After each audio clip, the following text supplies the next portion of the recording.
पुणे जिल्ह्याच्या खेड तालुक्यातील भामा आसखेड धरण आता 95.68% भरल्याचं आज समोर आलेलं आहे।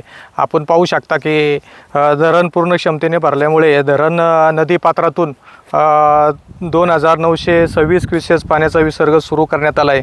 चालू वर्षाच्या पावसाळी हंगामातील हा पहिलाच विसर्ग असून धरणाच्या पाणलोट क्षेत्रातील मागील काही दिवसापासून सुरू असलेल्या संततधार पावसामुळे धरणाच्या पाण्याची आवक मोठ्या प्रमाणात वाढली आहे।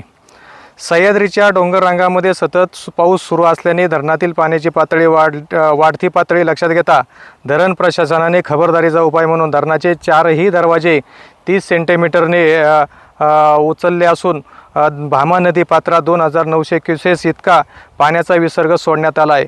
आजपर्यंत धरण क्षेत्रात 133 मिलीमीटर पाऊस झाल्याची माहिती समोर आली असून पाणलोट क्षेत्रात झालेल्या पावसामुळे धरणातील पाण्याची आवक वाढली आहे। धरणाच्या साठवण क्षमता लक्षात घेता अतिरिक्त पाणी नदीपात्रात सोडणे आवश्यक होते, त्यामुळे प्रशासनाने हा निर्णय घेतला आहे।